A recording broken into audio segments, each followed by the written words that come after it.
Hello, welcome to this seminar on CyberSecure Her Success, protecting women entrepreneurs in the digital age. First of all, why are we having this seminar? Because today women are running their businesses online. A lot of women are doing that. They have their businesses being run on Instagram, on Facebook, on Twitter. And we see that a lot of women entrepreneurs are actually using online tools. They are using mobile phones and internet because it gives them ease of being at home, taking care of their kids, and also, having a business running at the side. So they are also very vulnerable in cyberspace. And we have seen a lot of women entrepreneurs who have lost their business, who are actually, running an online platform or an online brand. And their entire brand was taken down because of a Twitter hack. Their entire Twitter and Instagram account actually got hacked. They called up saying that their entire Instagram and Facebook account, their Twitter account had got hacked. And that's why we actually decided that it was really important to cyber secure her. And it was very important to have this seminar, especially on this International Women's Month. This is the Women's Month, the month of March. And we are running this initiative to cyber secure women entrepreneurs.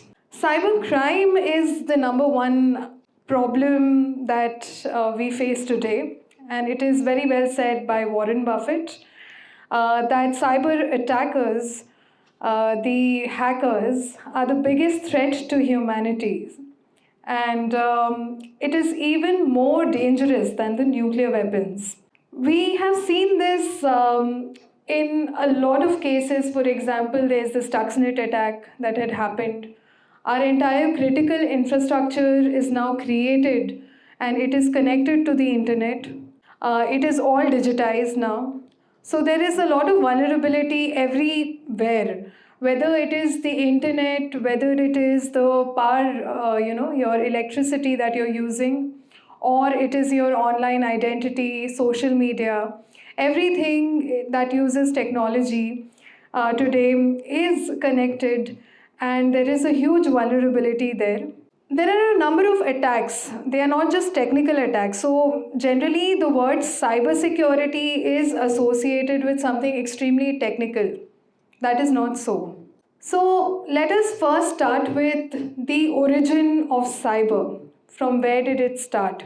And then in this particular seminar, we will talk about various modus operandi of cybercrime that is happening. We will talk about specifically women-related cybercrime. There are certain cybercrimes that are just targeted, and women are the ones who are most victimized by certain type of cybercrimes.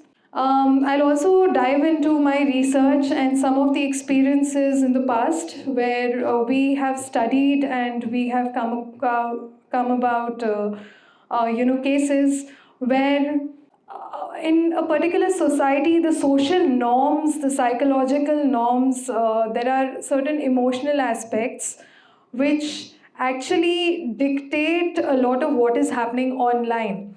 And we will delve into aspects of cyber psychology in this particular seminar. In this particular seminar, we will also be talking about certain organizational aspects of cybersecurity and what you need to do practically to secure yourselves. That is in a device level, in the organization level, in the process level, and the technology level. We will be talking about all these various aspects. It might sound a little complicated right now, but it will be simplified as a result of this particular seminar. It's going to be simplified in a way that it can be implementable by everyone in this seminar. So as I mentioned that cybercrime is the number one problem, and it is said by none other than Warren Buffett. So let us look into certain cases of cybercrime in day-to-day life. There was one attack which had happened on Maersk. Maersk is a shipping company, and that shipping company was also attacked by cybersecurity. There is a vessel that is in maritime vessel that was actually attacked by a cybersecurity vulnerability. So you can see that even maritime and the transportation systems are very much vulnerable. We have also the power grid. There is the Mumbai power grid attack that had happened around 4 years back. And we all know about, even the power sector is vulnerable to Chinese malware. So this is extremely high level ones, which is controlled by the government, but then are very personal ones. I think all of us would know people around us who are victims of cybercrime, right? So either some kind of a financial fraud, somebody lost some money as a result of financial fraud, somebody probably lost their identity as a result of an impersonification attack happening on social media. Somebody lost their business because their Twitter account or Instagram account was not having the two-factor authentication enabled in them, or it was not verified. So these are aspects which is related to cybersecurity, and lapse on any one of these platforms can actually lead to cybercrime. Cybercrime is a $10 trillion economy today. It's a $10 trillion economy. And how is it a $10 trillion economy today, cybercrime economy? It is because in today's world, people are losing their judgment on what to believe in, what to not believe in. They are even falling vulnerable to tricks that are played up by the cybercrime people. Just one example of something that we see in day-to-day life, and I think all of us would be aware of Jamtara. Jamtara is a Netflix documentary that was made. That's what we all know, but it's actually a place in Jharkhand. And Jamtara is one place where people with extremely low skills, just using a mobile phone, they were able to deceive people, to give their credit card numbers, to give OTPs, to give all their bank account details. And after that, to get into some kind of a money fraud, and they made crores from this particular fraud. Imagine a low skilled laborer who is working at Jharkhand, calling people who are extremely educated, working in companies and banks, and able to, persuade them to believe them and to give their OTP, to give their credit card numbers. So you can imagine that as a society, we are extremely vulnerable, and we have actually fueled this cybercrime economy. The $10 trillion economy we have actually fueled because we are not taking up these courses to secure ourselves. We are not aware enough to secure ourselves. And that's what we'll be doing. We'll be getting more aware. We will be getting more, hands-on. So after this seminar, you will be more hands-on in what to implement in your company or in your house to stay cyber secure.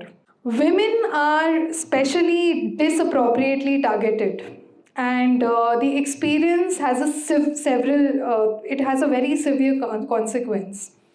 Today, in general, if we talk about a community in India, it's a community where a lot of women are taking on to technology for their business in India.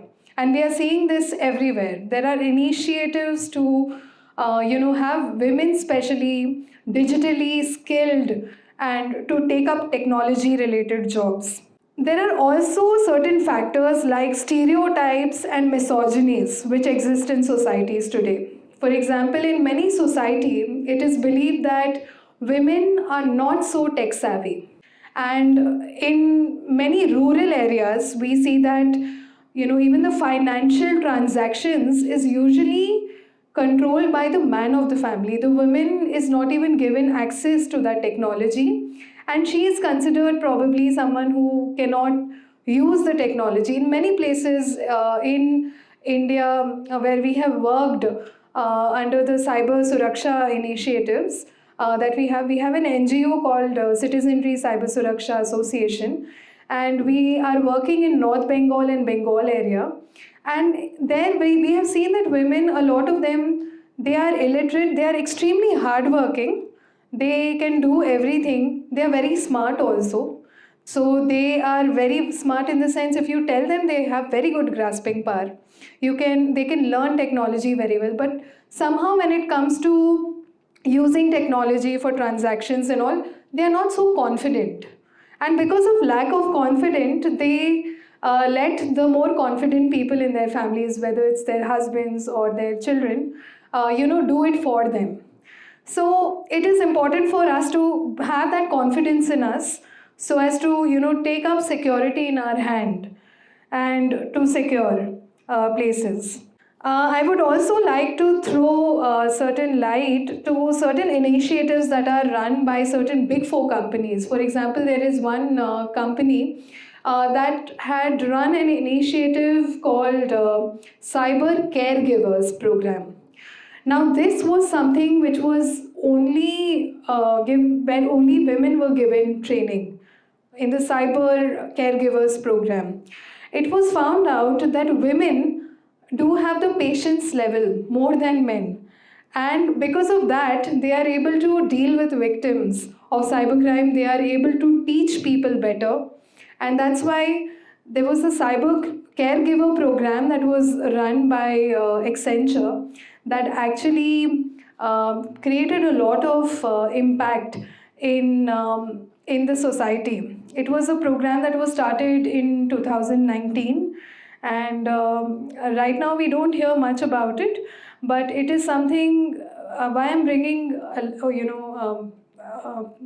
why I'm talking about this particular program is because today, cyber security is something which is needed for every single woman to have.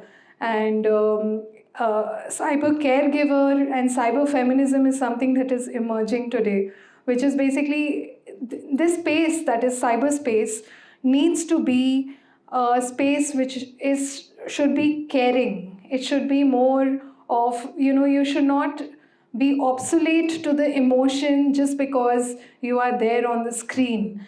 When you are talking to people, you should know that the other person sitting on the other side is also a normal human being, and you need to be mindful of that and have this program. So today, women are usually targeted by cyber harassment, they are targeted by abuse.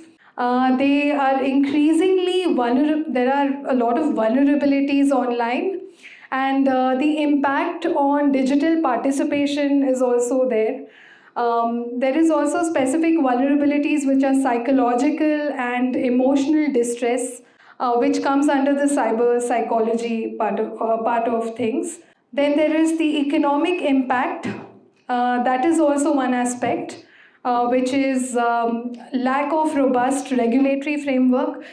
I would like to actually draw upon this aspect of lack of regulatory framework as a part, because in India there is in general very less cyber awareness amongst people. And when it comes to the policy makers, they will generally do what the majority people want. So supposing majority people, because our society is an agrarian society, so agriculture related policies and all are taken extremely seriously, because around 70% of people are aware of this, and they are telling the decision makers or the policy makers to do it. But when it comes to the cyber awareness aspect, the cyber security, cyber crime, it's still very less. People are impacted by it, but they don't know. They feel helpless what to do about it. And they generally go to the police. Sometimes the police is also not able to help, because even law enforcement training, there is a gap. This is a new phenomena. It's just happened in the last, I would say, 5 to 10 years. It's really increased, and now it's just increasing. So this is very important for everyone to become cyber aware, so that we can hold the decision makers accountable for making the right policies and putting the right procedures in place. And there is a need for gender inclusive cybersecurity. When I talk about gender inclusive cybersecurity, I'll just give one small example, which is on cyber security that we had faced. So when we were doing long time back, around 15 years back, when I was doing my engineering, that time we were making one technology which was voice controlled technology. It was ECVR, where we were analyzing the voice commands, and we were making a machine do certain things, analyzing the voice commands. So there were 4 people in the team, and 2 of us were women, and 2 of them were men. So we were analyzing that the men were able to give the voice command and it was doing whatever they were doing, but women, when we were giving a voice command, it was not behaving that way. Then we found out that our pitch was high. So generally, women have high pitch than men. So that's the reason why it was not able to detect that high pitch, and it was not able to, take that better. Now, in terms of cyber security, sometimes the technology, the algorithms that we are having, the technology that we are having, we generally don't have the transparency of algorithms. And that's why it is very important that as a woman, we are aware of that there are algorithms, and we write to these companies and all whenever we have time to do a little bit of our own analysis about all these aspects, and to write and to make this particular domain more gender inclusive. Because the more we participate in this particular domain, we will be able to create that particular environment where technologies can help us, and also be for us. Now, since I spoke about cybercrime initially, what to do about it? So, of course, there is one which is the preventive method of cybercrime. So, preventive method, we will be going into that. Let us get into what happens once the cybercrime has taken place. Now, supposing you are a victim to cybercrime, then what should you do? So, the first thing that you need to do is file an FIR wherever you are. Just go to the police station and file an FIR. The police over there will generally tell you to go to cybercrime.gov.in and to post your, fill in the form and to report the cybercrime at the cybercrime.gov.in portal.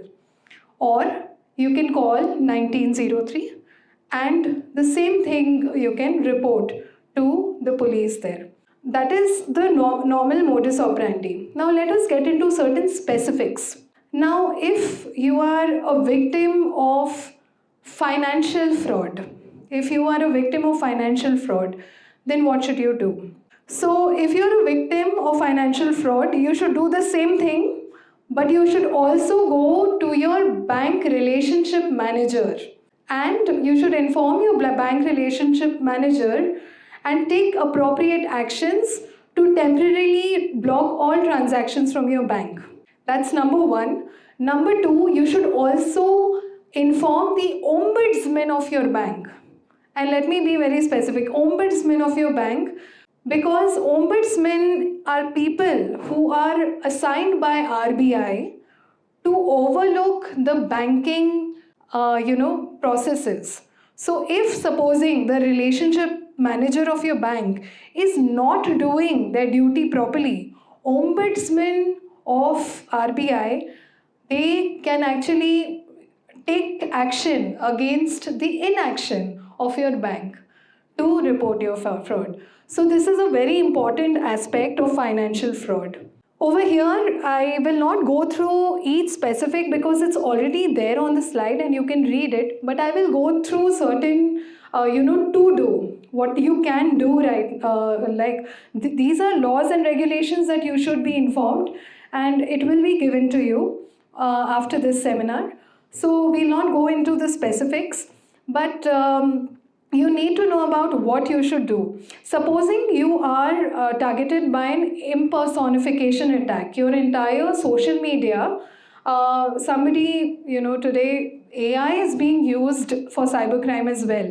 So what people are doing is they are taking your entire social media profile and using AI, they are creating another impersonified version of you. And this is happening at a rampant rate. So whenever you see that somebody is sending message on your impersonified account, immediately go to the help center of social media account. There is a help center which Facebook, Instagram, Twitter, all of these accounts have. And there is, in the help center itself, you will notice that there is a thing called impersonification. And in impersonification, there is fill in the form. Just fill in the form, and the entire the impersonified account will actually be tracked and it will be blocked within 24 hours. If that is too much time, there is also one more method, and that is basically to tell as many people that this is an impersonified account. You can just send it to all the people and let them report the account. Usually reporting also helps. The account usually gets blocked if it is reported by more than 25 to 50 people. Usually it is taken as a priority if that is done. So this is when it comes to impersonification. Then there are other types of cybercrime. For example, there is harassment, there is bullying. So all those aspects, it can be reported in the police. It is definitely a very heinous crime to do that. And please have your evidence with you. So whenever such things are happening, take a screenshot and have it recorded. So many people today are relying on ChatGPT for factual information. And ChatGPT is not the sole information giver, or it's not a fact checker. It is not something, in fact, it is, even if you ask ChatGPT, ChatGPT will also tell you the same thing, that don't rely on us, because ultimately it is based on the mass information. It is not based on truth. There is a very important saying that one truth, it cannot be shunned because of many false, right? So we need to be mindful of that and not use ChatGPT as an ultimate fact checker. If there is anything which is AI related content which is generated and you want to check the fact, there is one more platform called chatgpt0.com, which you can actually use to check whether the content that is generated is using AI or not. Chatgpt0.com is a platform which tells you that this is AI generated and therefore this is not an organic content. It is something which is based on the mass analysis. So that is one thing which we must remember. Another aspect of technology usage is that of stalkerware. Now I want to highlight stalkerware, and I've highlighted it as one word in this slide because this is actually a growing phenomenon, especially in cyberspace. Now before I talk about stalkerware, let me just clear one definition, and that is that of cyber. So what exactly is cyber according to you? So today, when we talk about technology is generally about innovation, it is about problem solving, right? So when we come up with a concept that, yes, we should have this technology, it means that it will solve certain problems. But when that technology is used for malicious purposes, when that same technology is actually used for something which it should not be used for, then that actually gives rise to cyber. And that's why the word cybersecurity, cybercrime, cyber attack, we have cyber psychology, cyber diplomacy, everything that is coming up with the word cyber, which actually talks about the negative aspect of technology. It does not talk about anything positive aspect. So technology, when we talk about it, it generally means all the good things like our internet communications, all the things that we use. But when it gets misused, that is where cyber comes in. And that's why cyberspace itself, when somebody uses the word cyberspace, it means that it's a very murky space. It's something which is filled with a lot of vulnerabilities, a lot of things. And that's where even stalkerware is something that comes in. Now, let me just talk about stalkerware and what started and why it is over here. So, stalkerware is nothing but spyware. Spyware today is a huge market. We have heard of Pegasus. I think we have heard on the national level of Pegasus and things like that. But that is what the masses are talking about, Pegasus. But the market is huge, huge, and it's not just about Pegasus, it's about stalkerware. So there are certain parental control apps that initially was brought into market. It was used for eyeing on the digital footprints of your children, what they are using, how much of what apps they are using, what websites they are browsing on. So those are the aspects which the parental apps were being used for.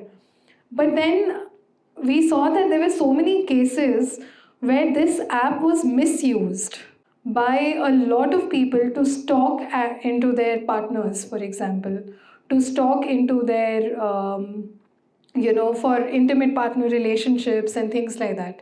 It was actually very shocking that when we also came across one case where they were actually asking us if we have any technology to be deployed on his wife's phone for stalking, because they were, the man was thinking that the wife is having some kind of an affair or something and wanted to check and have enough evidence about that. And they came to us and they asked whether we provide solutions for that. We immediately told that person, please sort out these problems yourself. Your wife is also an adult. You are also an adult. Don't act like children over here, and sort it out yourselves. But these are actually, this is because there's a demand. There are people who are demanding for such products. They want to spy on their partner's phone, this phone, that phone. Because of that, there is a huge market of stalkerware that has come up. Be very mindful when you're giving permission, such as geolocation and all. Don't give the permission for geolocation. If it is not something that, for example, you need it for Ola, you need it for Uber, geolocation tracking and all, use it only while you're using the app. Don't give it otherwise. So these are things where you need to be mindful of. What you can do is spend around 5 to 10 minutes. It will not take more than that, to look into all the apps that you have downloaded and what kind of information you're sharing with the app. If it is not necessary, disable it, don't enable it. So this is one thing which you can do yourself. So in today's digital era, the challenges that we face, it's actually that of human error. And social engineering attacks are on the rise. We all know that, right? Today we all receive phishing messages, phishing emails, and this is something which is on the rise. But does that mean that we don't trust? We stop trusting and we stop believing in people? No, it does not mean that. So how do we basically differentiate between, it is almost like you separating milk from, a mixture of milk and water. You separating milk and the water. It's like that today. But it is definitely something which is very much possible, and we will go into that. But you need to understand the fundamental principle of human cybersecurity. And that actually focuses on your behavior, your habits, your practices of individuals, and also in protecting sensitive assets. It's something very important for you to do.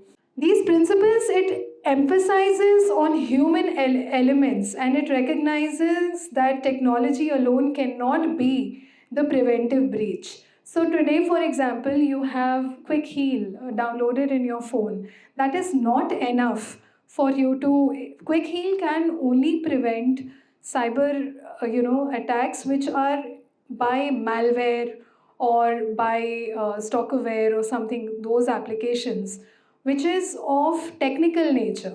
Quick heal can prevent on that level. It cannot prevent on the human level. For example, if you happen to click something wrong or to make a wrong judgment, to believe in something which is given by a malicious source, pretending to be the government or something like that, then it cannot be anyone's responsibility but your responsibility. And we will see into what you can do to actually see what is authentic and what is not authentic. So first of all, awareness of the kind of threat. So around 70% of the attacks that happen today is that of phishing attacks. For example, any email that is coming into your account which is actually telling you that you need to change your password. Now, what we usually do is in the email itself, we click on that account, right? We generally click on that link and we change the password. Instead of doing that, what you can do is you can open a new tab in your web browser and you can just type facebook.com and you can directly actually change your password from the authentic site instead of clicking in that link. Because today, because of AI also, it's become very easy for people to clone the website. You can just use ChatGPT to clone websites today, to clone facebook.com. So it is facebook.com, but it seems like it's facebook.com, but it is not facebook.com. So people are using these tools for doing that. Another important thing that you all must remember is that you can use, there are many short accounts that come in using bit.ly or something. So there is something called as webchecker.com, which is there. You can just copy paste that to the link on the account and it will check whether it is authentic or not. There is also one more site which is using your terminal, which I will be showing you later. You can actually, using terminal, you can have who is typed in the terminal and you can put that account detail and it will automatically come out. So awareness when it comes to understanding of cybersecurity threats, their impact and the common attacks, which is methods such as phishing, social engineering and ransomware is something really important. Now let me just tell you one small story that happened recently actually. One of our clients, he was expecting a delivery from a courier person. In the month of December this happened. So he was expecting a delivery from a courier because some wedding was coming up and what happened was that the courier person called him and told him that, sir, you're expecting a delivery, so did you get it, the parcel? The person was like, no, I have not received the parcel yet. So it's like, okay, you should have received it by now. You can do something, you can just, I'm giving you a number, you can just type that number and you can see whether you can easily locate your parcel using that. So he was like, oh, okay, this person probably knows that, I'm going to get my parcel. So he immediately typed star 21 and then he typed some number that he gave and hash star. And then this was at night basically, at around 9:30 he got a call and he did that. But he got nothing, nothing came up, no tracking or no nothing. The phone got disconnected. So then he was least bothered. and he went off to sleep. The next day, he saw that his entire WhatsApp was gone, his entire Facebook was gone, the entire digital life was completely hijacked. What exactly happened was that he dialed star 21, and actually that was not a tracking number, that was a phone number, and phone number of that of a hacker. And everything was forwarded to the hacker's mobile number. His SMSs were forwarded, his emails were forwarded. I mean, email messages, OTP, everything was forwarded to the hacker's mobile number. The hacker very smartly downloaded WhatsApp for Business instead of downloading the normal WhatsApp, because he was using the normal WhatsApp. So, using WhatsApp for Business, he gave his number, he got the forwarded OTP, he verified it, and then he was able to access all the groups he was there in. So, although not the messages but the groups, and through groups, he got all the contacts. And he started sending messages to all the contacts saying that, please, I'm in great help, I'm in great need of this much money being transferred. Please transfer 16,000, please transfer 20,000. And people were actually, people actually did transfer, because he's such a reputed person. He was like, maybe he's genuinely in problem, and they did transfer. And the next day morning, he is not able to, make any phone calls. He's not getting any phone calls also. Completely hijacked it is. After that, there was one person who messaged his relative, and that's how, he got to know that his phone is completely gone. It's not in his control at all. So, whenever such case happens, you need to understand that these are also phone forwarding facilities that are there. So, star 21 is actually phone forwarding. 67 phone number hash star is actually forwarded to do not, when you do not answer the call, then it gets transferred to that other number. So, like that. Now, how do you stop it? How do you stop this? So, whenever you dial such things, you should always stop it by dialing star hash 61 hash. Over here, star is missing, but star basically. Star hash 61 hash star.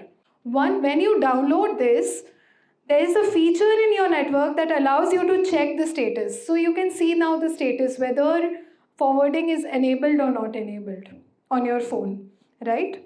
So check for this. If it is enabled, then please disable it. When this thing happened, we actually got an advisory released, and a lot of the clients, they were like, their call forwarding was activated in some unknown number. They were not aware of it. Somebody had gone to some calls, some telecommunication guy had come to their thing and given them some number. So they believed that person because he was coming from Airtel.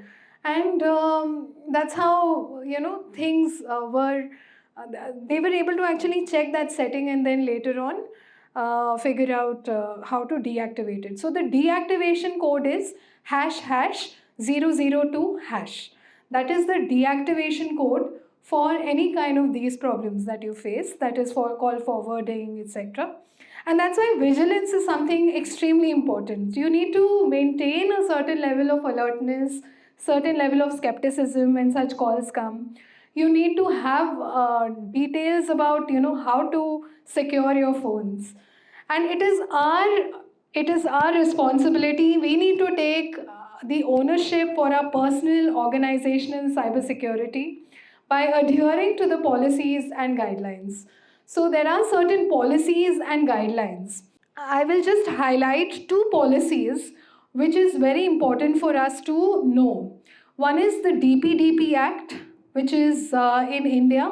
It's a very important act for data protection for any organization. So if you're harboring a lot of that data, and you want data protection to be enabled in your organization, you need to go through this act and you need to enable compliance. We can also have another session probably regarding the DPDP Act and how you can implement it, because it's a vast act and implementation is something important.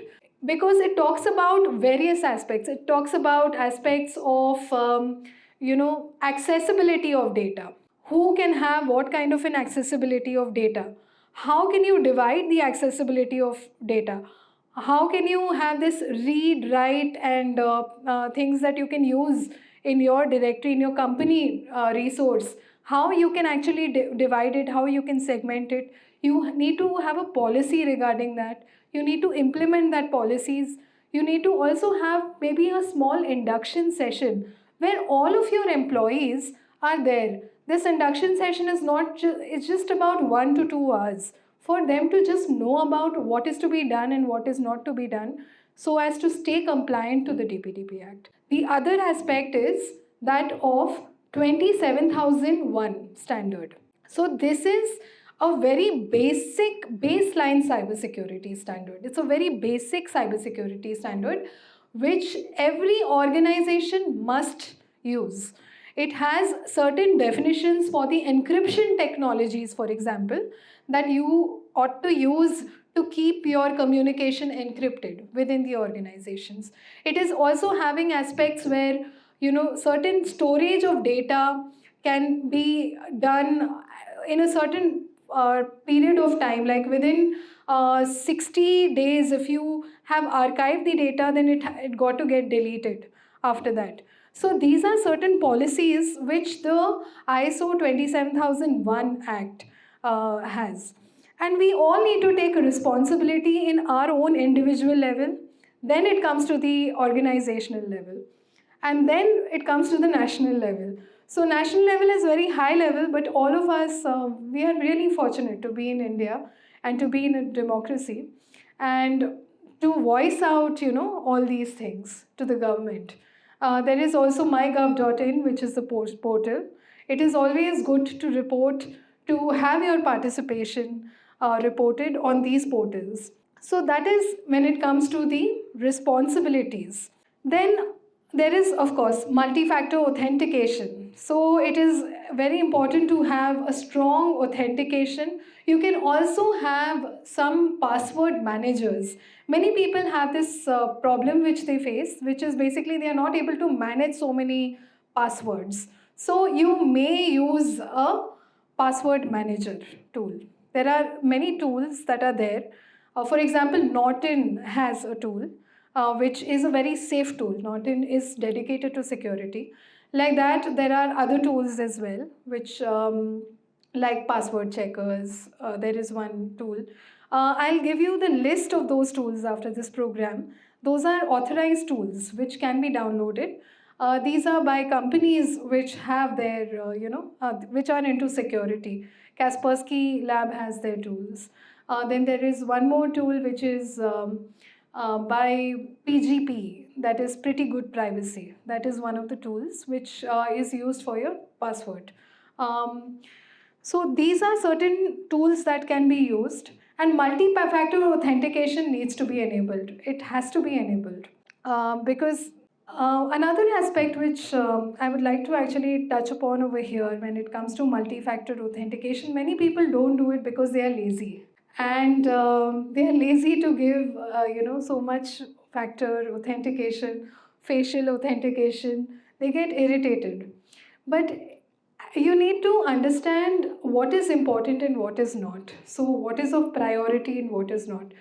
Your digital life today, it's becoming of greater priority. So multi-factor authentication should be enabled because of a lot of data that goes into it. But if you're using something which is probably just once in a while, which is not something that you keep using, or you store some very important stuff, then you don't need to use a very big password or something for that. So you need to decide where you want to use your multi-factor authentication. You got to use that for your emails. You have to use that for your social media. You have to use that for your organizations, for sure. But it is up to us to decide. One aspect is that of data hygiene. So, like we practice our regular hygiene, our data hygiene is also extremely important. And to make this a habit every day. So, for example, when you are using your when you are using computer, you close the computer when you use. Many times in many organizations, we find that a lot of these computers, they don't switch it off before going. Somebody comes, sits there, takes in all the data. So it is always important to make it a habit to switch off your phones or switch off the computers before you go. Another important aspect is to verify before you believe anything. For example, today there is one small case that I would be bringing here. One person was sitting right outside the company office, and he saw that there was one lady going out of that office, and she was holding a visitor's pass. That person pretended to be like the company man, and he just came to her and he was like, "Ma'am, visitor's pass you're carrying with you outside, you need to give it to me back." And he just took the visitor's pass, because this lady, she didn't have time to verify whether he was really the person or not, because he was not even having a badge, he was just there. Then that person, so she was like, "Oh, sorry," and she just gave the visitor's pass. And this person took the visitor's pass and got into the company gate. This is something which we are doing, even to the visitors. They can also be a huge threat, right? If they do not verify.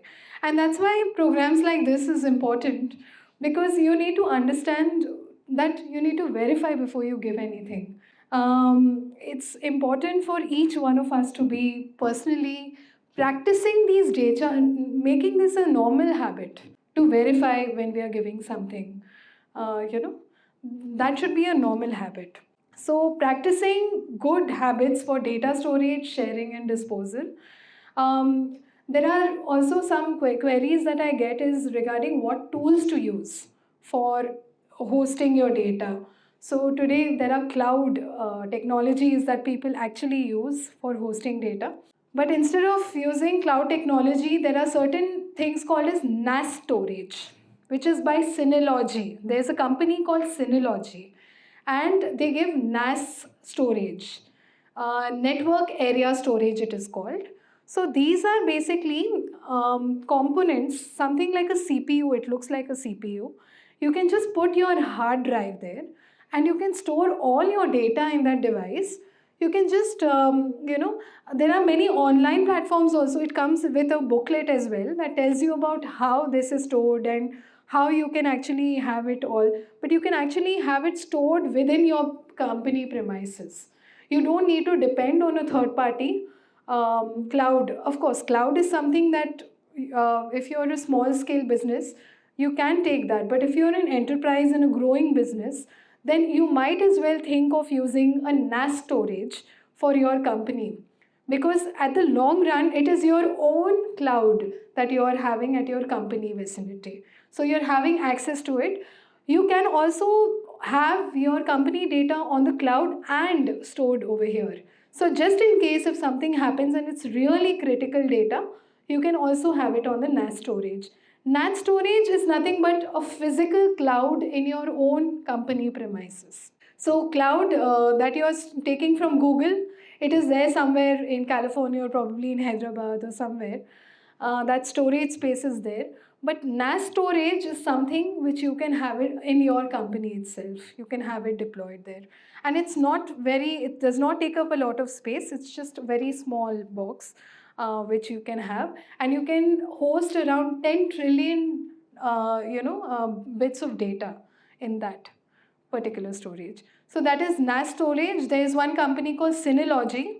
Cisco also has their own, but that's a little more expensive. But Synology is one thing which is more preferred. So trust but verify. So trusting individuals is very important. Today we have a zero trust policy which many companies are adopting. And let me give you a very, very small example of a zero trust policy.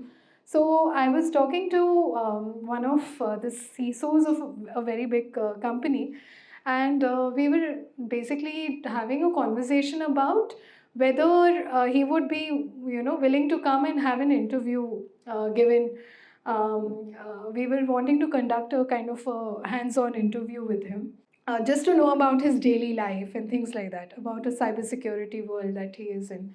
Because he deals with really critical systems, health related data records. And he very beautifully answered, saying that you need to ask my HR for that. I was like, okay, now I know what is happening there. Whenever it comes to cybersecurity, many people in the top level positions, they are not able to interrupt, they are not able to, given a lot of information because of zero trust policy that is deployed there. Anyone from outside your organization, you have to get in touch with the HR. Now, it is important to understand for small organizations whether our HR and our accounts are equipped with knowledge of cybersecurity or not.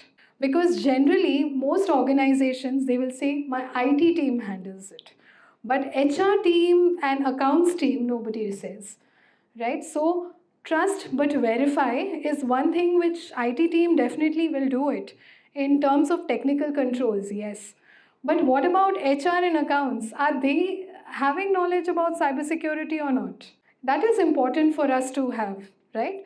Because if you go to the HR the other time, the HR can be vulnerable and given a lot of information because they have all the information there, right? So that's where the core thing comes in. The IT team probably can, have all these policies and records and will be implementing it, but HR and accounts needs to be in sync with the IT team. So behavioral consistency, practicing secure behavior consistently is a very important aspect to preventing any kind of lapse in security. In terms of behavioral, consistency, I want to delve into a very important aspect of cybersecurity, which is an emerging field today. It is that of cyber psychology. So today, cyber psychology is an emerging area. When we hear of cyber psychology, it actually talks about the interaction between a human being and a technology system and the impact that the technology can have on a human being on a psychological level. So that's what cyber psychology is. And it also goes vice versa because hackers, they know your psychology and they actually strategize as per the psychology so as to make you do things that they want you to do. So behavioral consistency is very important, and it is important to bring in the security behavior, verifying and to maintain data hygiene. That behavioral consistency will prevent a lot of hackers from getting into your systems, because where the hackers go is they know that you're lazy. So what will you do? You will easily probably give in to some information. Maybe you can disclose the information very easily.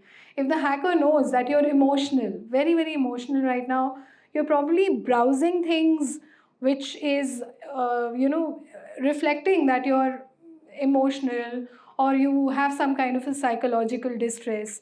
They actually use that as a vulnerability to get in some kind of finance or something from you, because that person at that point of time, you're on need. Or so that's why whenever you enter any website, do not just enter some random website and click on yes, accept all cookies. Don't do that, because that way what will happen is that at the back end, the hackers will understand your behavior from the website cookies. If possible, do not accept it, or just the important cookies accept it, um, and then go about it. But just don't let the hackers get into the behavioral part of things.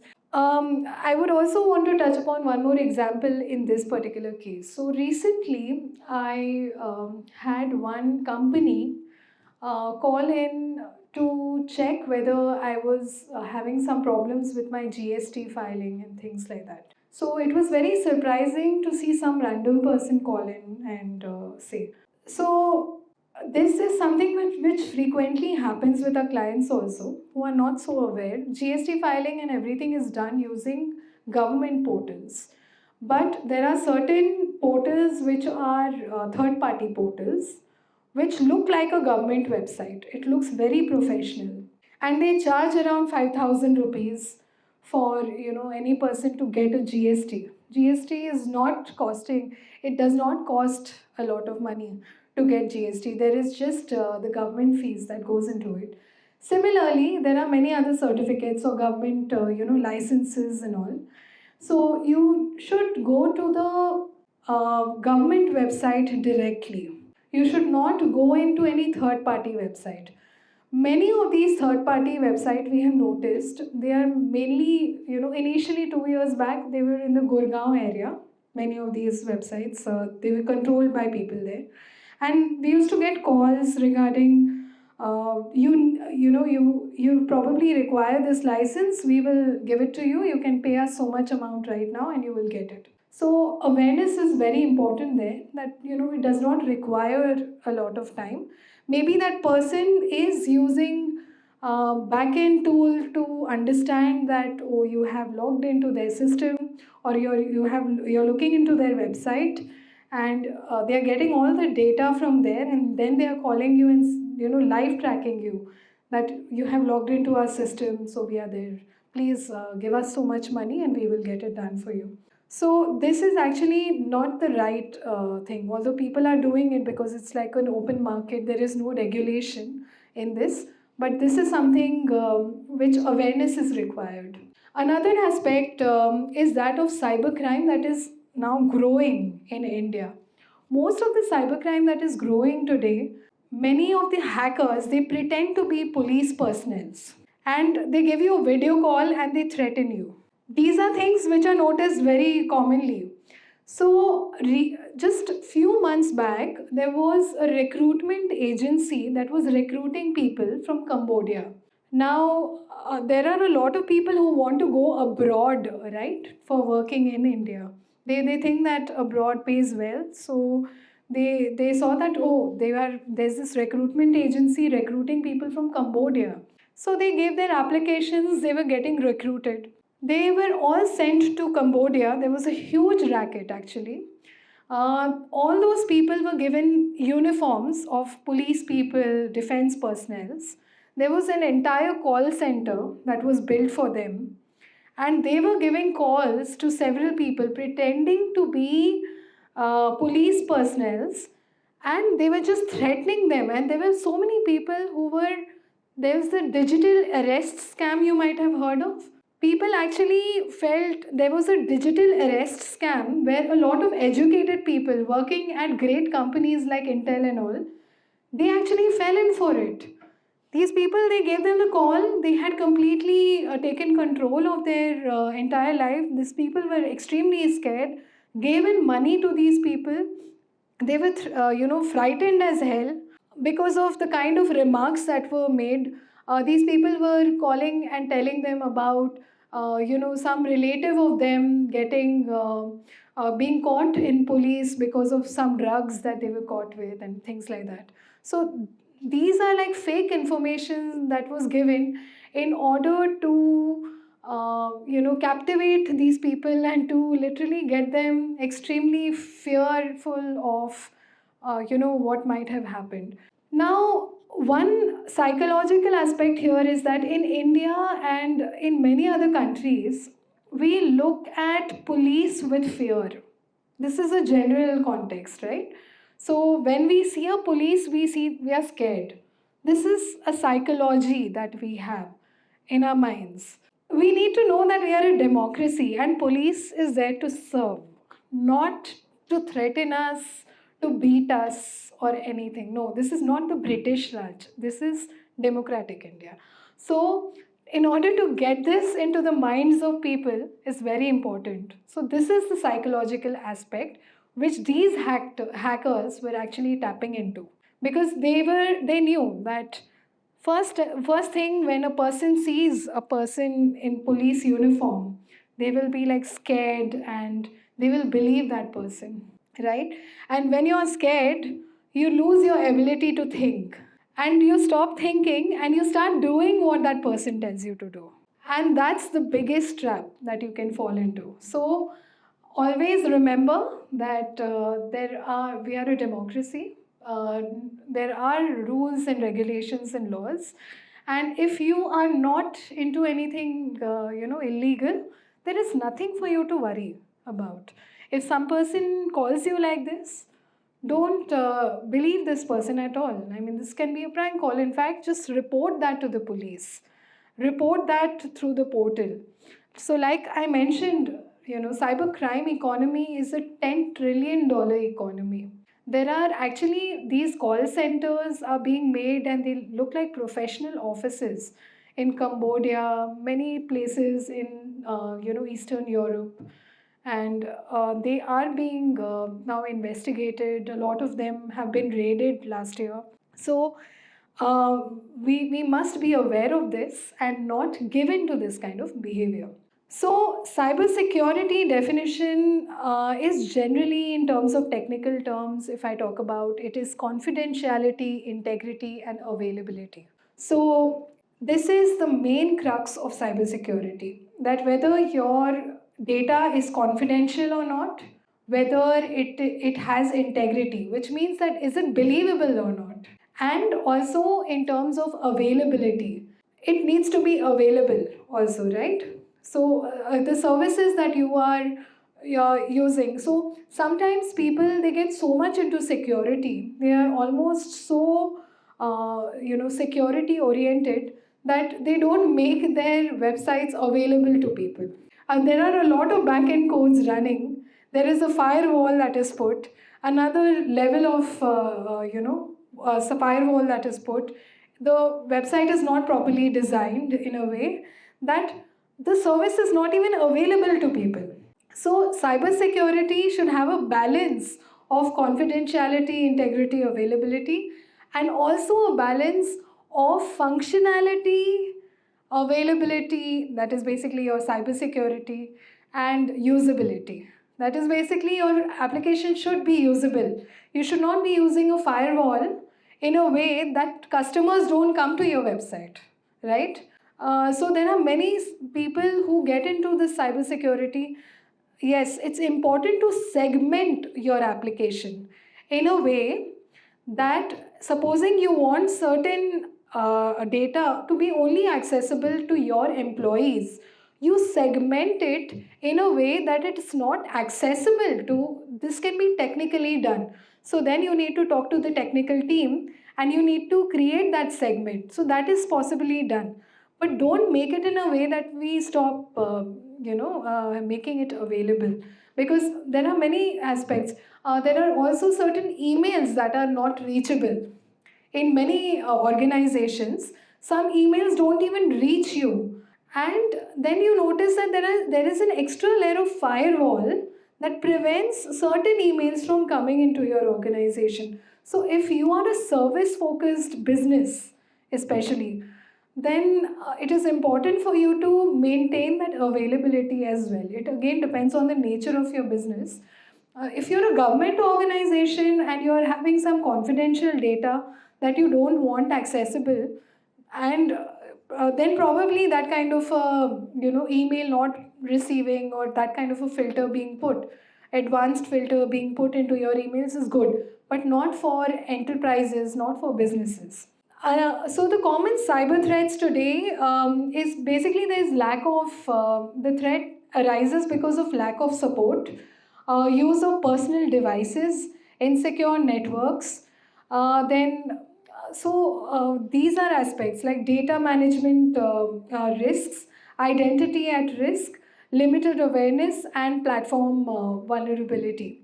I would like to touch upon one aspect, which is that of cyber security of critical infrastructure. So many of our business are actually critical infrastructure businesses. For example, there is the power sector business. If you are a manufacturing organization, then you actually fall under the critical infrastructure sector. If you're a chemical organization, you fall under the critical infrastructure sector. Like that, there is also health organization falls under the critical infrastructure sector. For a critical infrastructure sector, actually, the confidentiality, integrity, and availability, it doesn't go in this order. It goes in the other order. It is availability, confidentiality, and integrity. Or availability, integrity, and confidentiality. Why is that so? Because availability of your business, as it's a critical infrastructure sector, you need to be there 24/7 there, right? If it's a hospital and the website is not working for 1 hour, you can imagine what a disaster it would be because no patients can go there. One of the cases is that of Russia and Ukraine. So, 2 years back in Ukraine, the entire power grid was hacked by Russia. There was no power in the month of December. Because of that, people were not able to access, they didn't even get electricity. Because of that, they were not even able to access any government facilities, any services. They were they were literally stranded. They couldn't even call the ambulance that time. So that is because of a cyber attack that had happened on the critical infrastructure sector. So it is really important for us to all know that critical infrastructure cybersecurity is damn important today. And we are actually working towards it, but how many people are aware of this? Today, if you go to any power station over here in the locality, you have easy access to the power station. The SCADA stations are all open. In small villages, there are so many you cannot even imagine the amount of cyber attacks that are actually happening there. But people are just not aware of it because everything is open, people don't have the skills to analyze it. So I'll give you one small example. We were in Siliguri, which is a small town. Not a small town, it's actually a big city in North Bengal area. And for my research, I had to work with one of the power sector organizations. This was in NCIIPC research I was in. And the power sector people, I could easily make out the route to SCADA systems where that was there. And I went inside, there was no physical security there. I could enter the data thing and I could have manipulated anything. If I would not have been a good person, then if it would have been, for example, some person with a malicious intent, then that person would have gone there and done anything with that because no physical security there. Fine. After that, when we spoke to the officers, they actually disclosed that there were a few cyber attacks where because of which power was not available in that area for 1 or 2 days, and they were not able to figure it out because it was a cyber attack and they didn't have enough skills to find out what it was. So imagine this is one small area. Probably this is not there on news also. And we know Mumbai cyber attack because Mumbai is a city. And that is, the power sector attack in Mumbai became a national news. But that is not the case in many of the towns and villages. So this is a big segment where a lot of people need to be trained. They need to have the security awareness so that availability remains. Today we are investing so much in government projects. We are investing so much in projects. For example, the water supply needs to be 24 hours for people and things like that. There are projects that are being made for that. That those projects are all futile if you don't have cybersecurity in it. Because today, even the power supply division, the water supply division, the sanitization division, it's all connected to the computers. Today, Siemens, Mitsubishi, all these companies, they are working in order to implement technological solutions to these domains. So, cybersecurity is something which every single domain today requires, every individual requires. It's a massive domain. And that's why this particular slide, it actually talks about the numerous aspects. As citizens of this country, we must be aware of this at least, so that we are not ignorant. As citizens of the country, we can hold people accountable. If there is anything, we can say that yes, what are the security measures that are there? What is the programs that government is implementing so as to make our cyber secure, life cyber secure, the critical infrastructure cyber secure? It's something really important, and for that, it's important to understand this aspect, the massive cyber critical infrastructure domain. So we all know that there are UPIs fraud, and we all have, we at least have, or we know people who have fallen prey to UPI fraud.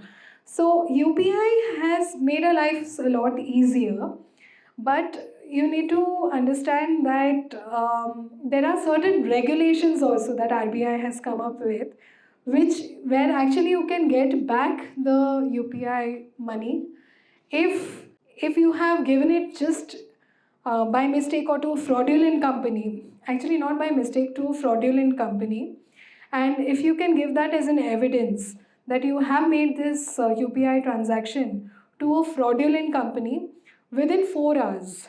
Within 4 hours, if you report it to your bank, if you file an FIR and report to the ombudsman, then what will happen is that the government has made this regulation that it has to come back into your account within 4 hours, that is. So the rise of UPI payment fraud, this was taken just recently last year. This was a measure that was put up by RBI. So let us also be aware of these measures and all that are taken up by various regulatory organizations.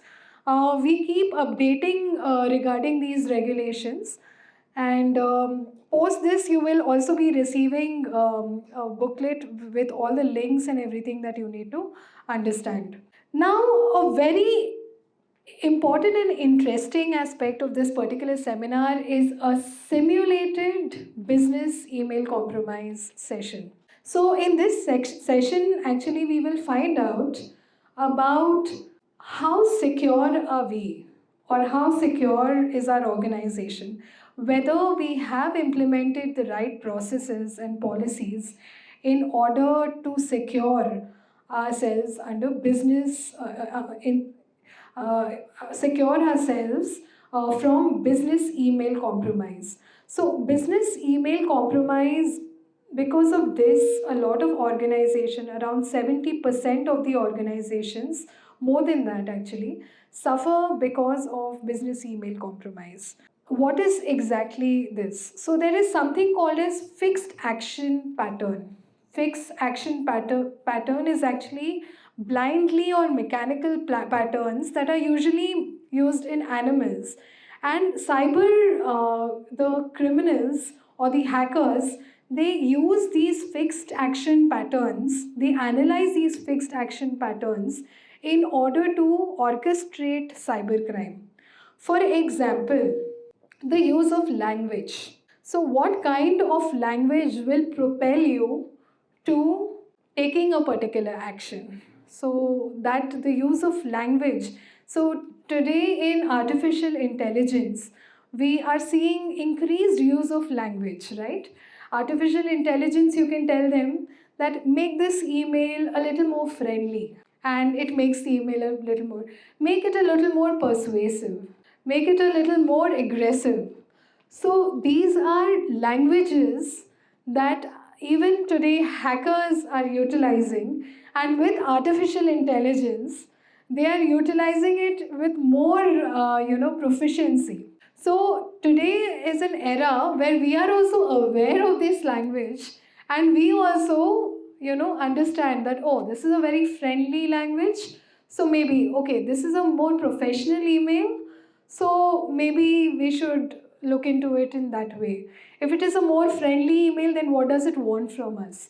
Generally, one very important rule that you need to remember for any business email is that if the business email tells you to take certain action directly related to financial transaction, for example, if you get an email, or it can also be related to your password change. For example, you get an email from your electricity company saying that please press this button and make the payment for your electricity. Then that email is probably a fraudulent email, because no click of a button, it's not under any company ethics for them to put this in email format. You can have it in your account, in your electricity billboard. So in your billboard you might have had a user account. You can go directly to the company the website, and from there you need to have this transaction done, but not through any email. So whenever you get an email, don't click on that email. Instead, go to the official website of the company, log in, and then make the transaction. Similarly, if HDFC Bank or ICICI Bank, whichever bank you use, is sending you an email saying that your password is compromised, please change it using this link. What happens in the back end, let me tell you. Many hackers, they make emails look like professional emails. They give bogus links, and after giving bogus links, they have their system which is rooted to a server which is in a country which is out of your jurisdiction. It can be not in India, because there is a problem in India that uh, Indian police forces, it can generally solve crime which is within their jurisdiction very easily, but it cannot do it in multiple jurisdictions. Because of that, a lot of this particular, this malicious data is routed to servers that are in jurisdictions which is probably not having any data regulation itself. It can be probably somewhere. Today, Africa is having data regulation. Nigeria and all have come up with data regulations, but there are certain countries, for example, Burkina Faso or something. These are countries which do not have their own data regulations. They probably have servers there, or even servers in oceans. So nowadays, there are certain, ports, for example, in the Netherlands area, where there are in the oceans itself, you can find that there are certain servers placed. Why? Because they are not there in any land jurisdiction. So generally, some of these malicious sites are connected to this jurisdiction. The hackers have access to this site. They take all your data, they harbor your data, and they can get access to those websites like HDFC Bank or something if you access this link. If you don't access this link, then they won't have. And usually, when you type your username and password and click send, it is actually not sent to HDFC Bank, it is sent to their servers. So, it is important for us to have this understanding and to not give in to these, emails. Psychological backdoor is also that of authority. For example, you might have an email coming from the Prime Minister of India telling you to pay taxes or something like that. Usually, when we see that there is income tax email coming, something from income tax e-filing or something, then we think that, oh, this is authenticated through us. This is authority that is telling us. So it must be right. But that is not right. What is important for you to do is go directly to the website, or instead click on that website and check for its legitimacy. Whether it's a legitimate website or not. Every website that is legitimate will have policies. It will have terms and conditions. It will have privacy policies. Because it's not easy for these websites to get, for example, payment gateway also. When that is also implemented on any website, then that website has to do a lot of compliances, have to go through a lot of checks. So then it's a legitimate website. If it has gone through all the check and it's a legitimate, it is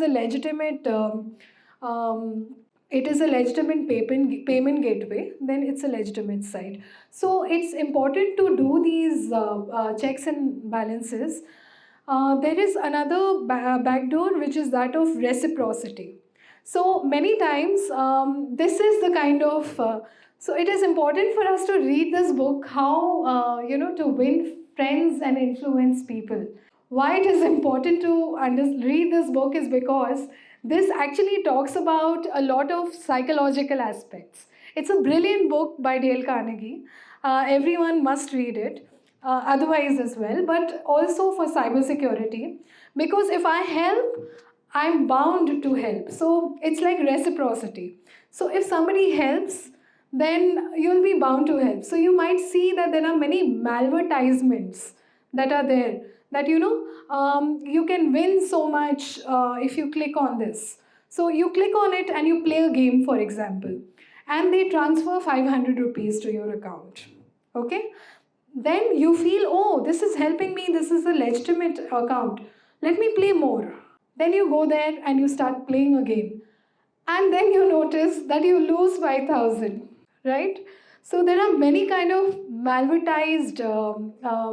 malvertising that is present in many websites, or even on your social media. For example, in Facebook and all, you find this kind of thing.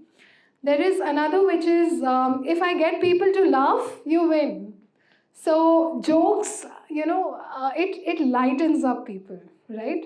When you laugh at anything, you become very light, and you generally have good impression about the person who is making you laugh. And then you automatically give in a lot of information to that person. This is a general human behavior. So many times you see that there are some kind of a jovial email, or you have some kind of a video, making you laugh, and then you are like, oh, this is nice. Okay, what should I do now? Now they'll tell you to do certain things, and then you actually do it. So you need to stay vigilant of your own behavior. Whenever you are asked, suddenly just don't give it, verify. Maybe it's a legitimate person who is making you laugh and then asking, but be aware, verify before you do any kind of transactions. So let us play a game over here. So you have a new joinee into your company. Usually new joinees are people who are most vulnerable in any company, because they have least cybersecurity knowledge. They are not given this kind of a training. They are extremely vulnerable. They are figuring out what to do, what not to do.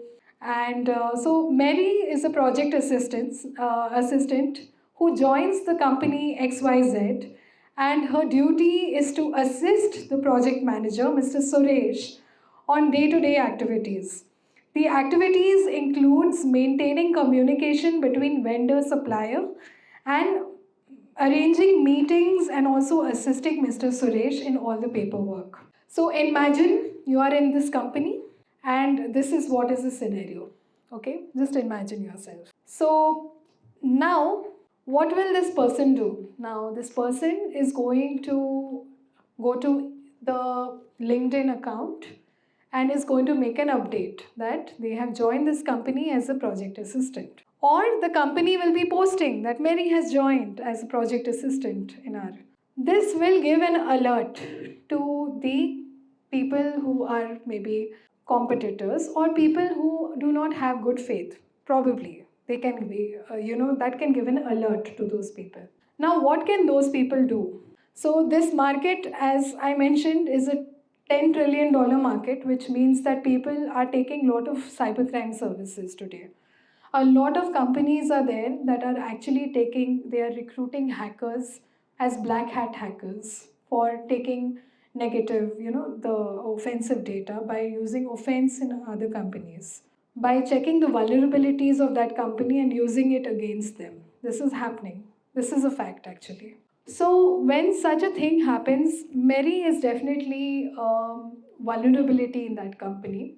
And when they find out that Mary has joined, they will immediately make a clone probably of that email ID. And they might even send it from her email ID to the suppliers or vendors for creating that kind of a relationship between the companies. So, what I'm trying to say is that in this particular simulated game, it's important. So, how many of us have an induction policy when you are inducting anyone within in your company to know about cybersecurity, at least the basic cybersecurities? We are not having any policy.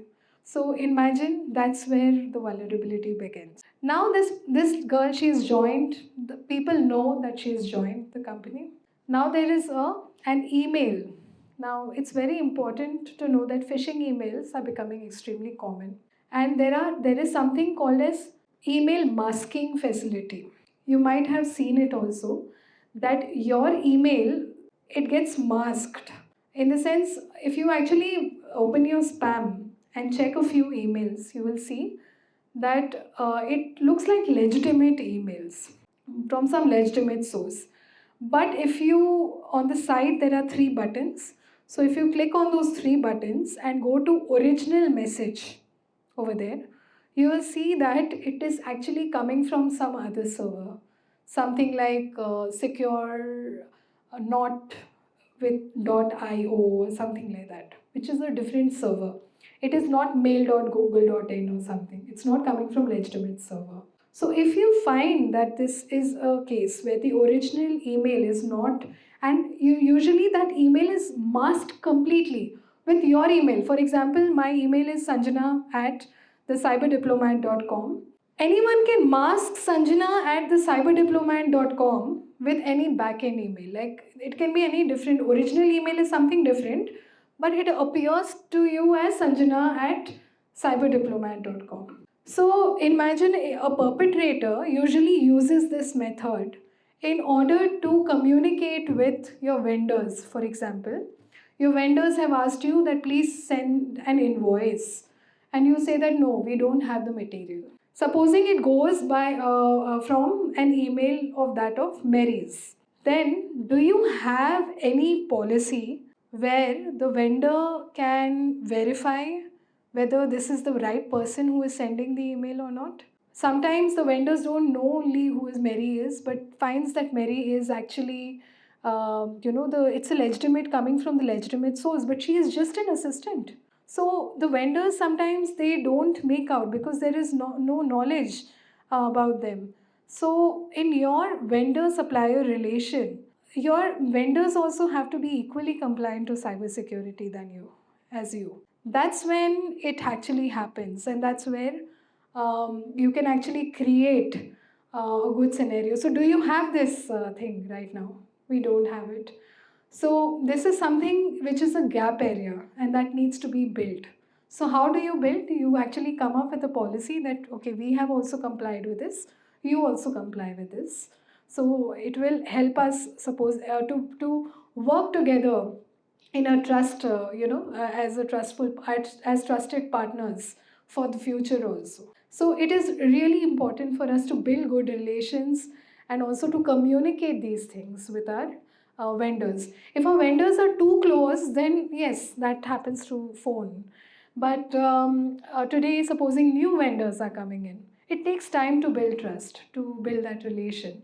So what do you do then? So you need to communicate on these small things that maybe you can have a cybersecurity policy.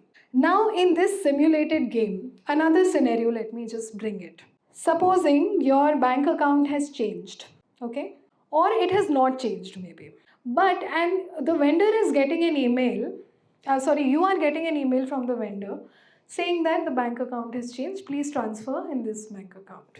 Now supposing if the person is not having the knowledge of email, business email compromise, then they won't check for the original email and all, and they will believe this message. What do you do in this case?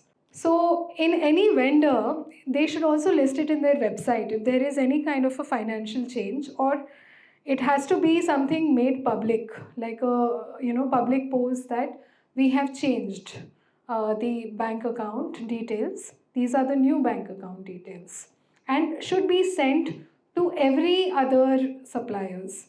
And there needs to be, to verify, please call this particular person. So that kind, there needs to be certain policies in place so as to maintain this relationship, and also to have even financial details properly communicated between the vendor and supplier.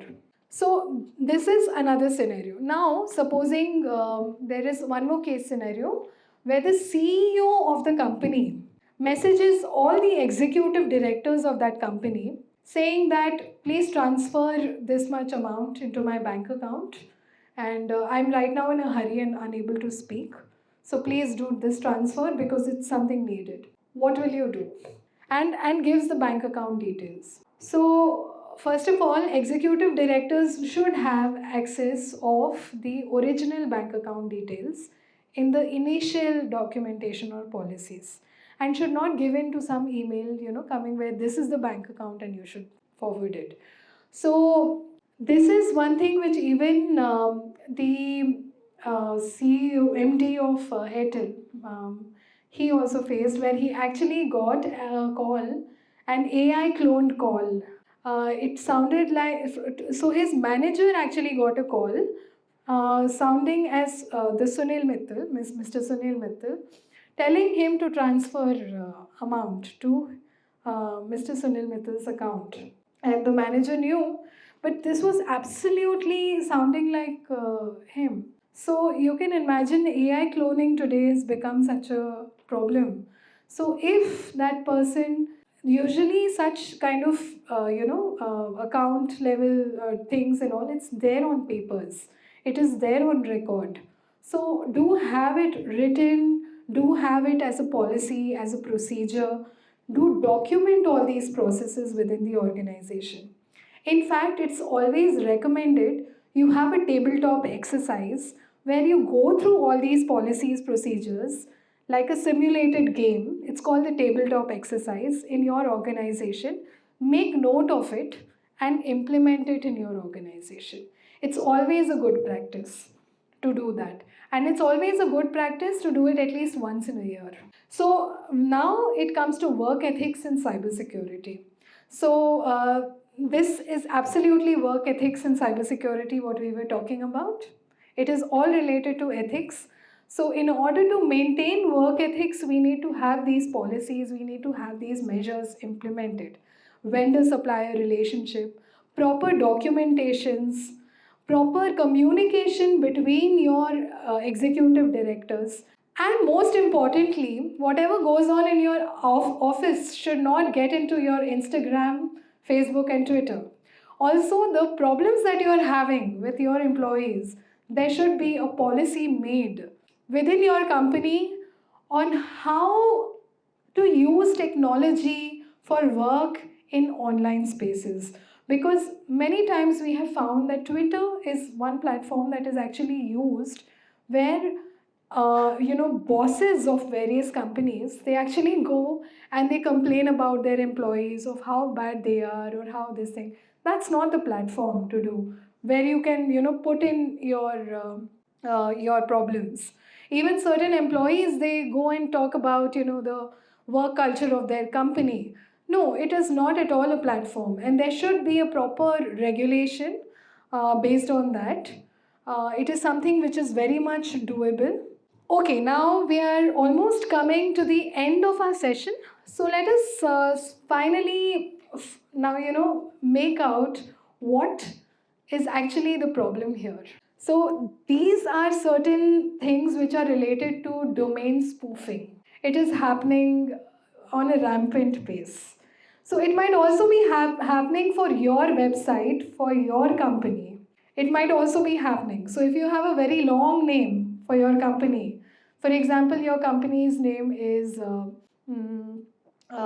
supposing it is, that's the way it is.com, supposing. It's using lot of letters and all that are there in the company. So now how can the hacker use that in order to use domain spoofing as a method? So we have taken Wikipedia as an example for this case.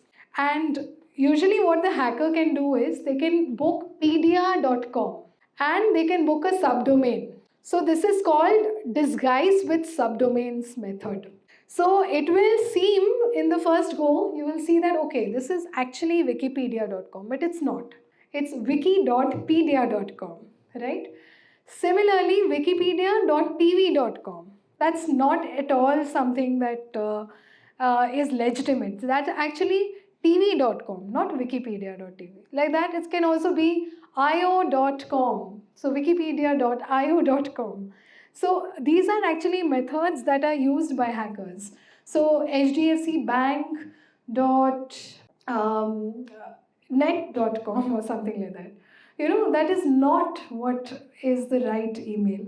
So being informed about the right email is something very important, and it's important to have this. Now, what has happened here, can you tell? So in this case, there is domain swap that has happened.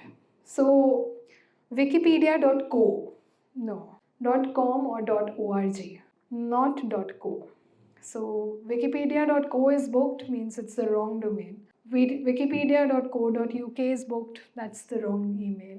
So then it comes to intentional mistakes. So hackers use intentional mistakes in order to, so you can make out over here, the X, it actually looks like K, right? So you can imagine that for your website now. So now if your website uses K, something related to K, then actually the hacker can use X also. You can actually make certain things like this for your company, and you can put it as a policy that these are not the websites, right? Then there is inserting a character. Usually we people, we are very lazy in order to observe what is right, what is wrong. So over here it's wikipedian.org. N is a character there, but you might probably miss that character. You would feel that, oh, this is Wikipedia, and you would click on it. Then it is omitting an alphabet. Can you make out? Dia, I, they have omitted the character. And by omitting a character, they have actually using this as a domain spoofing. Then switching alphabets. So this is, so P, D. So it is actually switched. You can't even make out P and D how it is switched, because our brain, it grasps things in a way that we think that, oh, these are all the characters there, it must be right, and we click on it.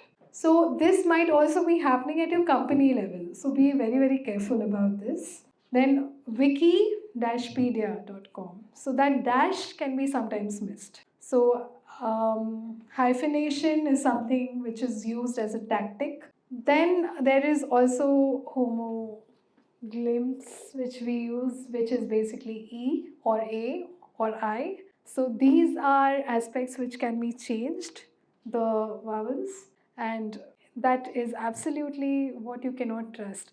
Sometimes we trust that, we forget that. We think probably it's something on our screen and we forget it. But no, you should, if you even think that there is something on your screen, please remove it from your screen and check, right? This is repetition. So can you make out from this? Double I, repetition. So these are small, like that, double L, sometimes it can be. So these are repetitions, and this is used. This is replacement. So you can make out that I is replaced by L, and that's how the entire thing is actually, it's replaced. Then there is font replacement. So you can make out over here font replacement, how it goes on. It is Wikipedia. So Wikipedia, CLIA. So it looks like D, it is not D. So these are various tactics, very innovative tactics that hackers use. So this is just small aspect which is talking about phishing emails, and that's why we have made use a lot of fish and net, because that's how you get caught into the trap of the hackers. And this might also be happening at your company level. So it is very important. Supposing your company has double L or something, the hackers can use triple L and might deceive the other person. There are so many websites that are there even online. Even when you do a Google search, it is like legitimate website, it looks like. And Google also has recognized those websites, but actually it's from some hotel somewhere, if you're going, for example, to Rishikesh, or there are so many ashrams and all over there which have multiple like websites. Some of them are not legitimate websites at all. So it is very important for you to call these websites in order to know, even sometimes not calling, just going to the website, checking if the policies are there, if the things are there, getting it verified from the person over there. There are certain websites, for example, like Book My Trip and all, they verify these places. And it's always important to trust these platforms, because they know that this is a problem and they are getting it verified. And if you, in case, discover anything like, a malicious site and all, please report it on the cybercrime platform, so that cybercrime, because a lot of people can benefit from this. Your report can actually save a lot of other people as well. So we spoke about work ethics, we spoke about phishing emails, we spoke about what we can do actively to in order to prevent ourselves from cyber attack, the psychological aspects, what cyber is, what we need to be aware of. So now in terms of strategies, what you can actually deploy, what are the solutions? So it is very important for all of us to be aware that there is something called risk assessment, which every company should do. And it needs to comply with various international standards. For example, if it is a health related company, then it's HIPAA standards that it should comply with. There are also NCIIPC is one body in India, which is basically National Critical Information Infrastructure Protection Center. It comes under the PMO, the NTRO, and this is an organization that defends the critical infrastructure of India. It is also important for us to understand, since I was working at Interpol many years back in Singapore, and my experience there was kind of very eye-opening. I would like to tell this because it is important for us to also have knowledge about what goes on behind the scenes when it comes to the law enforcement. So, in India, any cases that are reported related to cybercrime, you generally report it to the local police officer. He writes it down and he conducts a normal investigation. Suppose he finds that this is an international level crime, then he has to liaison through CBI. CBI is Interpol in India. So Interpol has various NCBs, or National Central Bureau, it's called. These are bureaus or NCBs which are of Interpol, which is there in many countries around the world. Now these NCBs, they liaison with Interpol, which is in Singapore generally for cybersecurity related things, and Leon when it comes to offline crime. So it's just a liaising body. So in India, it is CBI that takes this particular case, whatever is reported, and they communicate with police via Interpol to police in other jurisdictions, and they usually sort out this case. And it takes around 21 days for any international level case to get solved. Supposing there is supposing the case is of very low amount. For example, a farmer loses 10,000 rupees. For a farmer, that much amount is a lot, right? So now they report to the police takes it up with CBI. The CBI is not interested in investigating this case because it is not of great value, and the value of this entire investigation is more than the value that the farmer, but for the farmer. So this is actually a dire situation in India, and that's why it is really important for us to have cybersecurity awareness in every single village in India, in every single place in India, every single city, town, every place, so that everybody is aware of at least the preventive aspect of cybersecurity. We are doing this in our small level through the Citizenry Cyber Suraksha Association, but it's all very important for us to join hands because this problem is huge. It is not something small. So it's important for us to all join hands wherever possible. Do inform your peers, people who you know, about these aspects, the preventive aspects, what you've learned today.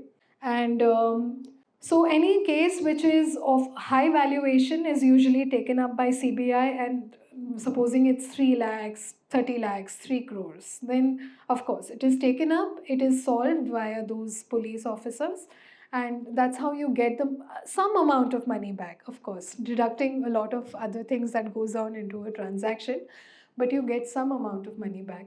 Again, this is also from an international level. This is important for us to have this country dialogue. So, 4 cases where Interpol does not take the case. If it is political nature, if it is having some kind of ethnic or race related thing, then it doesn't take up. If it is having something to do with defense, it doesn't take up. And if it is something basically related to the political, gender, or race, or any aspects like this, it doesn't take up. So if it is a proper, if it is like a business case or an individual case, then only then it takes up these kind of cases. So these are things to remember. And employee education, therefore, is very important. Training is very important. We do these trainings. This is just an initiative on Women's Day. We do it for various organizations. And there are various types of trainings also. For example, there's the tabletop exercise, there's war gaming session. We also conduct something which is related to cyber diplomacy, which is where we actually started from. So we started internationally as a US-based company. We started giving knowledge and information regarding international cybersecurity aspects, like between countries. I was at that time working at Israel and also for an NGO in Nigeria called Technology Against Crime, where we were basically researching, because Nigeria was seen in very wrong image it was having, right? So the joke was, when I got my first salary from Nigeria that time in India in my bank account, everyone from HDFC Bank got this thing, alert message that money is coming from Nigeria. And then I got a call from my relationship manager saying, madam ये Nigeria में तो पैसा जाता है, आपका तो आ रहा है. मैं बोलती हूँ हाँ मैं काम कर रही हूँ वहाँ पे, बोल के आ रहा है. But it was really funny because these are cases which from international level actually we were doing these kind of cases which is related to Nigeria and India, like cyber crime related to both countries, the licensing aspect, and creating awareness on these aspects. For the last 2 years, we are based here and working over here. We started citizenry initiative as well. Actually, it was started during COVID, and right now we are continuing this initiative. So this is to get mass awareness to a lot of people. Incident response plan is also something which is an important aspect. So disaster recovery and incident response.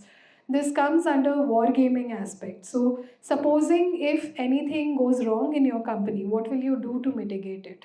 Do you have an incident response and disaster assessment? Importance of cybersecurity education, we have already seen. All right, then we end this session. Thank you so much for participating, and we will. I will take all the questions. Closing. This is ultimately the close of the presentation. You can write to me with any of your questions at. My email ID is sanjana@thecyberdiplomat.com, and you can also reach out to us in any of our social media platforms for anything. Thank you so much.